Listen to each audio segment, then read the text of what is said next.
Hello, my friends. Today is March 11, 2025. My name is Sensei Alexey Kunin, and this is my life journey.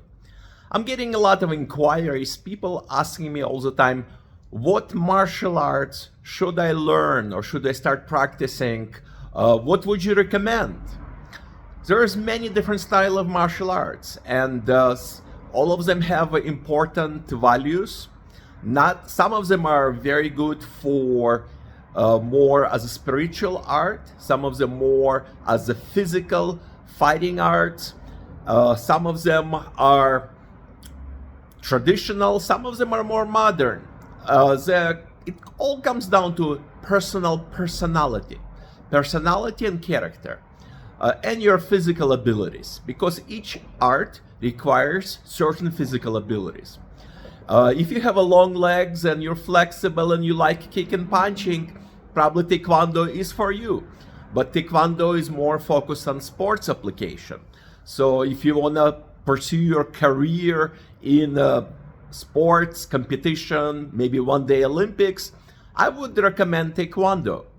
If you're more as a wrestling type, you're not a kicker and striker, well, maybe you would go to judo or wrestling, because you're that type of a person who likes physically grappling and pushing and pulling.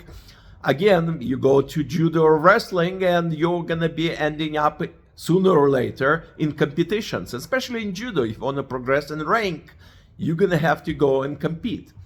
So it all depends on your personality, your character, your physical abilities. If you're middle kind of built person and you're like tradition and at the same time you like striking and kicking and punching, I would recommend karate. There is many different styles of karate. There is a sports karate and there is traditional karate. It all depends what would you like to accomplish. If you're more into gentle approach and you searching for more spiritual meaning and fluidity, maybe Aikido is for you. Aikido has much deeper spiritual understanding, but it has a little bit less practical approach to martial arts. If you're like to ask questions and if you're more intellectual type, at the same time you're middle build, and at the same time you like grappling and striking and doing other things and explore, and your mind wants to learn much deeper, jiu-jitsu would be for you. For me, when I was a kid growing up, I had a chance to try many different styles of martial arts. Because I was growing up in Los Angeles, and in Los Angeles at that time when I was a kid, there was so many different great teachers coming to Los Angeles from all over the world. Korean masters, Chinese masters, Japanese masters. In Los Angeles, we have the biggest Japanese community outside of Japan at that time when I was growing up. So there was a lot of good teachers available, and I was a curious kid, so I would go to different dojos, experiment, see what I like and I don't like. And I realized that jiu-jitsu is me. It's for me, it's mine, I love it. So I dedicate my life, more than 45 years now, practicing jiu-jitsu. So, and jiu-jitsu is not for everybody.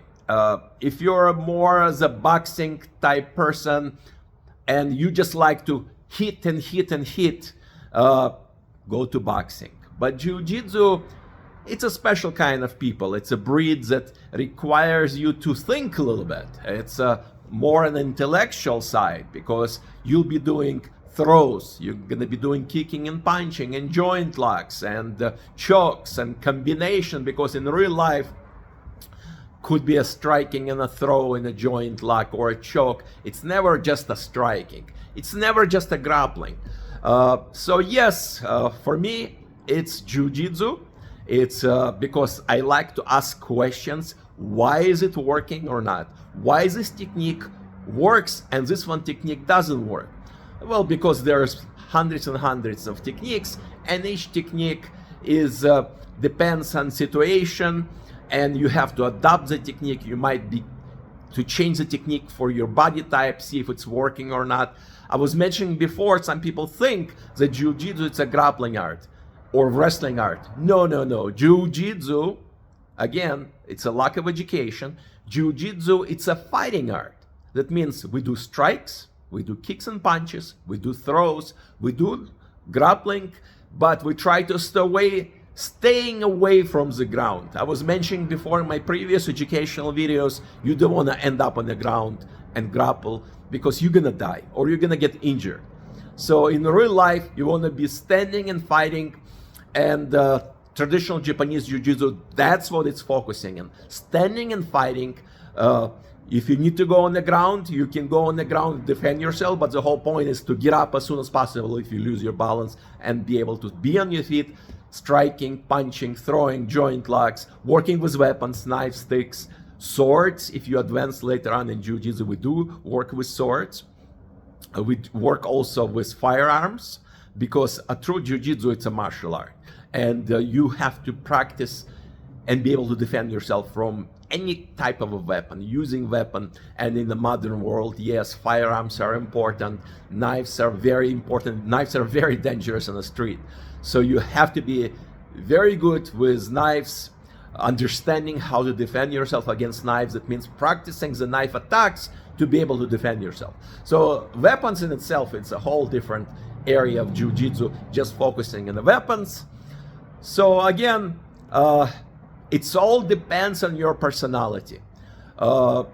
Depends on what would you like to do, what would you like to practice. If you're into moving and kicking and punching hundreds and thousands of times, and maybe you prefer to learn the forms as you do that. Traditional karate, really great. You'll be doing a lot of forms, thousands of times kicking and punching, understanding the movement. But like I said, I'm a more intellectual person. My mind is always asking questions. Why this technique is working and why it's not working? Why is it working with this person and it's not working with that person? Jiu-Jitsu. Japanese Jiu-Jitsu really works with your mind. It's based on mechanical leverage. It's based on scientific methods of balance and coordination, and real understanding leverage, how the mechanical leverage, why the techniques are working, and why to create the maximum pain for control, or how to break the person's hands, legs, to choke somebody correctly. So this is kind of, again, ask me questions, write me, call me, ask what I recommend. So I would have to know your personality a little bit, know what's your strengths and weaknesses, and then I will kind of give you advice what would be good for you to study what martial art. Because also Jiu-Jitsu, it's also not for everybody as well. You know, each art attracts its own personality and people, and it's amazing. Every time I meet different martial artists, each martial artist progress exactly what he is progressing on his character and his body strength. It's a body type. So each person, attracts their own body types. Each art will attract their own type of people. So again, Kung Fu also is the best. I was not mentioning Kung Fu, but it's very ancient. It is practical. So it's all depends what you want to learn, how you're going to apply it, and what you want to do with it. Again, my name is Sensei Alexey Kunin. This is my dojo, Katabami Ju-Jitsu Dojo in Omaha, Nebraska. And go to my YouTube channel. I have many educational videos from all over the world. I do a lot of educational work, and I do a lot of traveling to many countries teaching traditional Japanese Jiu-Jitsu and combat Jiu-Jitsu. My YouTube channel, O-Sensei Alexey Kunin. So just find me, look at my videos, and ask me questions. I love to teach, I love to educate people, I love to guide them. And I'm also practicing Eastern healing arts and yoga and meditation and Tai Chi, Qigong, and many other things. I also do Oriental healing therapy. So I with over 45 years experience in martial arts, in traditional Japanese Jiu-Jitsu and Eastern healing arts. I have this vast knowledge and expertise in Jiu-Jitsu and also in Eastern healing arts. So again, I'll talk to you later. That was an interesting talk about today about different styles of martial arts. Bye-bye.